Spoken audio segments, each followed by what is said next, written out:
Hello friends, I am Vikas Tomar, a teacher, motivator and engineer. As I am a faculty member of Banking and Economy, KD Campus Private Limited, new Delhi. दोस्तों, मैंने अपने उन सारे candidates को, उन सारे followers को ध्यान में रखते हुए अपना नया यूट्यूब चैनल स्टार्ट किया, जिसमें मैं आपको बैंकिंग एंड इकोनॉमी जितने भी टॉपिक्स होते हैं, जहाँ पे आपको डाउट्स होते हैं और कहीं ना कहीं आप मेरी क्लासेस को ज्वाइन नहीं कर पा रहे हैं या कहीं मुझसे पहले पढ़ चुके हैं, हो सकता है कहीं ना कहीं कोई फाइनेंशियल इशू हो, डोंट वरी, आप सबके पास जो लाइन चाहिए उसका सदुपयोग कीजिए।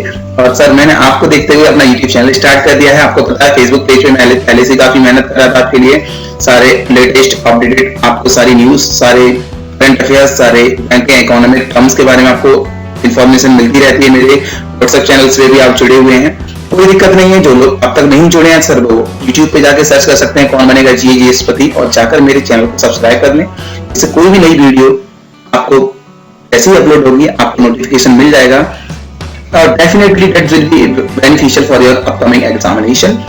और आपसे बस एक रिक्वेस्ट है, आप मेरे YouTube चैनल को सब्सक्राइब करें और सारे वीडियो देखने के बाद कम से कम लाइक जरूर करें। और आपसे उम्मीद करता हूं आप कमेंट भी करेंगे और सजेशंस भी देंगे। अगर आप ऐसा करते हैं तो मुझे थोड़ा सा मोटिवेशन मिलेगा, जिससे मैं आगे और नई वीडियोस रिकॉर्ड करने के लिए समय निकाल पाऊंगा। दोस्तों, हमने बैंकिंग और इकोनॉमिक सेक्शन को ध्यान में रखते हुए बैंकिंग अवेयरनेस से स्टार्टिंग की और बिल्कुल जीरो से स्टार्टिंग करते हुए हमने पहला टॉपिक स्टार्ट किया था इंडियन बैंकिंग सिस्टम।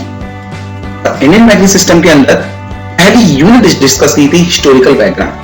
उसी टॉपिक को आगे बढ़ाते हुए उसके पार्ट 2 में जाते हैं और आज हम डिस्कस करेंगे सर नेशनलाइजेशन के ऊपर, यानी कि भारत में नेशनलाइजेशन ऑफ बैंक्स। अब सबसे बड़ी बात है कि नेशनलाइजेशन पर डिस्कशन करने जा रहे हैं हम लोग, तो ये पता होना चाहिए, दिमाग में आना चाहिए सर नेशनलाइजेशन क्या है। इस नेशनलाइजेशन नेशनलाइजेशन का मतलब है राष्ट्रीयकरण। ऐसी कोई भी प्रक्रिया, ऐसा कोई भी प्रोसेस जहां पे गवर्नमेंट, कोई भी गवर्नमेंट हो सकती है, स्टेट गवर्नमेंट, सेंट्रल गवर्नमेंट, किसी प्राइवेट एंटिटी की एसेट्स में अपना पैसा लगाकर उसको अंडरटेक कर लेती हैं, दैट मींस किसी एक्ट या ऑर्डिनेंस के थ्रू। सर, एक्ट वो कहलाता है जब कोई बिल पार्लियामेंट से पास हो जाता है, तो ऑर्डिनेंस लाने की जरूरत तब पड़ती है जब कोई बिल पार्लियामेंट में फेल हो जाता है, तो गवर्नमेंट के पास अधिकार होता है, किसी ऑर्डिनेंस को वो ला सकती है, उस एक्ट को, उस स्टेप को ले सकते हैं, लेकिन उनको 6 मंथ्स के अंदर अंदर उस ऑर्डिनेंस को पास कराना होगा। अब बात करते हैं भारत में नेशनलाइजेशन। दोस्तों, भारत में नेशनलाइजेशन की बात करें तो शुरुआत होती है सर 1949 से, जहां पे रिजर्व बैंक ऑफ इंडिया को 1 जनवरी 1949 को नेशनलाइज किया गया। लेकिन दोस्तों, रिजर्व बैंक ऑफ इंडिया एक बैंक ना है, वो क्या है? एक सेंट्रल बैंक है। दोस्तों, आज हम कुछ बात करेंगे केवल बैंक्स की, तो आपको मैंने पिछली क्लास में बताया था। अगर बात करें भारत में बैंकिंग सेक्टर्स में रिफॉर्म्स की, तो सर आजादी के बाद से शुरू हो गए थे, क्योंकि सर उस समय हम अंडर डेवलपिंग फेज में हुआ करते थे।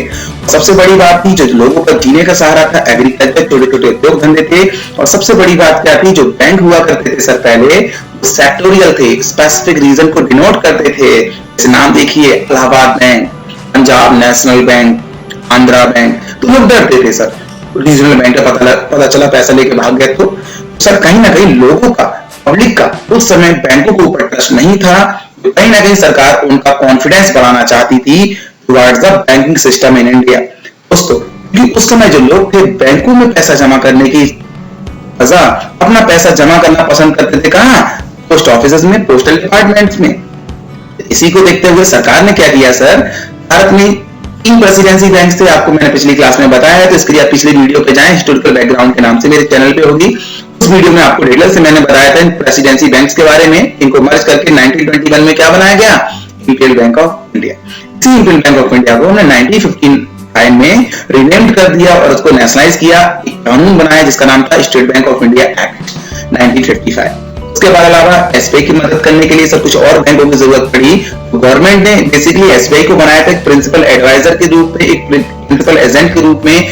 गवर्नमेंट और स्टेट गवर्नमेंट हो चाहे यूनियन गवर्नमेंट हो, उनके बैंकिंग ट्रांजैक्शंस को मेंटेन करने के लिए, हैंडल करने के लिए तो SBI ने काम करना शुरू किया सर 3-4 साल तक। तो कोई बेनिफिशियरी सेटिस्फैक्टरी कोई रिपोर्ट नहीं मिल पाई, तो फील हुआ सर कुछ और बैंक्स खोलने पड़ेंगे। तो मदद किसकी करें? SBI की। दोस्तों, 1959 में 8 सब्सिडरीज जो बैंक स्टार्ट किए गए SBI के, वो भी नेशनलाइज थे। इस कानून के तहत under state bank of India subsidiary bank act 1959। अब बात होती है भारत में नेशनलाइजेशन की, बात कर ही रहे हैं तो सर भारत में बैंकिंग सेक्टर्स के जो हमने बोला कि रिफॉर्म्स स्टार्ट हो गए थे आजादी के बाद से, जो हमने देखा अभी तक स्टेट बैंक ऑफ इंडिया को नेशनलाइज किया गया 1955 में। फिर जब आरबीआई की वेबसाइट पर आप जाओगे तो सर आपको वहां देखने को मिलेगा कि आरबीआई ने कॉमर्शियल बैंक्स, ऐसे बैंक्स जहां पब्लिक खाता खुला सकती है, अकाउंट खुला सकती है, कॉमर्शियल बैंक बोलते हैं, इनको 3 कैटेगरी में डिवाइड कर रखा है। स्टेट बैंक ऑफ इंडिया और इसके एसोसिएट्स को एक अलग ग्रुप में रखा है। ऐसे इस तरह से उन्होंने डिफाइन कर रखा है, state bank of India and it's associate, 19 nationalised banks and 2 other public sector bank. One is भारतीय महिला बैंक, स्टार्ट किया था कांग्रेस गवर्नमेंट ने 2013 में। इसका हेडक्वार्टर न्यू दिल्ली बनाया गया, फर्स्ट ब्रांच मुंबई में खोली गई, लेकिन लास्ट क्लास में मैंने आपको बताया अब ये मर्ज होने का अप्रूवल मिल चुका है गवर्नमेंट से स्टेट बैंक ऑफ इंडिया में। इसके अलावा 1964 में एक बैंक खुला sir, industrial development bank of India. Sir bank basically एक डेवलपमेंट बैंक था, लेकिन 2004 में सर इसको अप्रूवल मिल गया एज अ कॉमर्शियल बैंक। और दोस्तों ये कॉमर्शियल बैंक की एक्टिविटीज भी करता है। एसबीआई को अलग कैटेगरी में क्यों रखा है, तो इस पे आपको बिल्कुल कंफ्यूज नहीं होना है सर। एसबीआई को अलग कैटेगरी में इसलिए रखा गया है क्योंकि एसबीआई जो लॉस के थ्रू काम करता है वो एकदम डिफरेंट है। जैसे एसबीआई काम करता है state bank of India act 1955 के तहत, एसबीआई के एसोसिएट काम करते हैं सब्सिडियरी बैंक एक्ट 1959 के तहत। क्योंकि भारत सरकार ने नेशनलाइजेशन के लिए स्पेसिफिक कानून जो था पहली बार 1969 में इंट्रोड्यूस किया सर। स्पेसिफिक कानून था नेशनलाइजेशन के लिए, जिसका नाम था banking companies acquisition and transfer of undertakings ordinance 1969। बिल्कुल, सरकार ने ऑर्डिनेंस के थ्रू 1969 में 14 बड़े बैंकों का सर नेशनलाइजेशन किया और उसके विदिन 2 वीक्स में पार्लियामेंट से अप्रूवल मिल गया, दैट मींस प्रेसिडेंट ने उस पर साइन कर दिया 1969। दोस्तों भारत में केवल और केवल 2 बार नेशनलाइजेशन हुआ है। फर्स्ट फेज था 1969 में जहां 14 बड़े बैंकों को नेशनलाइज किया गया और जिनकी कैपिटल जो थी 50 करोड़ रुपए के साथ कम से कम नेशनलाइज किया गया था। वो बैंक कौन कौन से थे? Central bank of India, Bank of Maharashtra, Dena Bank, Punjab National Bank, Syndicate Bank, Canara Bank, Indian Bank, Indian Overseas Bank, bank of Baroda, Union Bank, Allahabad Bank, United Bank of India, UCO Bank, bank of India. Okay guys, इसके बाद दूसरी बार इंदिरा जी ने फिर से second phase में nationalisation किया इन 1980। उस समय उन्होंने 6 बड़े बैंकों को नेशनलाइज किया 200 करोड़ रुपए की कैपिटल के साथ, यानी कि कुल मिलाकर 20 बैंकों का भारत में अब तक नेशनलाइजेशन किया गया इस स्पेसिफिक कानून के द्वारा। तो सेकंड फेज में कौन कौन से बैंक थे देख लेते हैं। Andhra bank, corporation bank, bank of India, central bank of commerce, Punjab and Sind bank, Vijaya bank. फिर हमने कहा इससे पहले देखा 19 बैंक नेशनलाइज की कैटेगरी में आरबीआई ने डिफाइन कर रखे हैं, क्योंकि 1993 में एक बैंक था, ये दिख रहा है आपको, न्यू बैंक ऑफ इंडिया। ये सर मर्ज हो गया पंजाब नेशनल बैंक के साथ। नेशनलाइज बैंकों का ये पहला और आखिरी मर्जर था, तो संख्या 20 से घटके कितनी हो गई? 19 हो गई सर। अब मैं आपको एक बात स्ट्रिक्टली बोल दूं, आपसे कोई पूछे भारत में नेशनलाइज बैंक कितने, तो आंखें बंद करके आंसर होगा 19। कितने होगा? 19। क्वेश्चन कहेगा क्या आरबीआई नेशनलाइज नहीं है, तो सर आरबीआई नेशनलाइज है लेकिन वो बैंक नहीं है, सेंट्रल बैंक है। कहेगा एसबीआई नेशनलाइज नहीं है, और वो एसबीआई नेशनलाइज है, वो सरकार के नेशनलाइजेशन के कानून के थ्रू नेशनलाइज नहीं है, वो एसबीआई एक्ट के थ्रू नेशनलाइज है। समझ रहे हैं ना बात को? तो प्योरली नेशनलाइज्ड और नेशनलाइज उन्हीं को माना जाएगा जो किस कानून के तहत है सर? गवर्नमेंट ऑफ इंडिया के स्पेसिफिक कानून के थ्रू नेशनलाइज बैंकों को ही माना जाएगा नेशनलाइज बैंक। दोस्तों उम्मीद करता हूं आपको बिल्कुल क्लियर होगा, कोई डाउट नहीं होना चाहिए। यदि कोई डाउट है तो आप मुझको नीचे जाके आप कोई भी क्वेश्चन पूछ सकते हैं, कमेंट कर सकते हैं, सजेशन दे सकते हैं, और आप प्लीज इसके अलावा मेरे फेसबुक पेज को भी लाइक करें, गूगल पे सर्च करेंगे कौन बनेगा जीए पति, पे जाएगा कौन बनेगा जीए पति फुल स्टाइल से। और प्लीज प्लीज इस चैनल को सब्सक्राइब जरूर करें सर।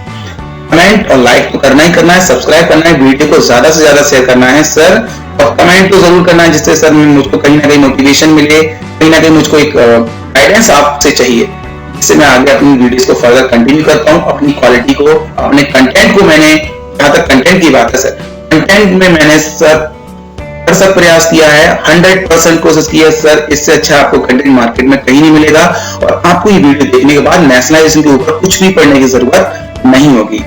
थैंक यू दोस्तों, थैंक यू। सावधान रहें, सुरक्षित रहें।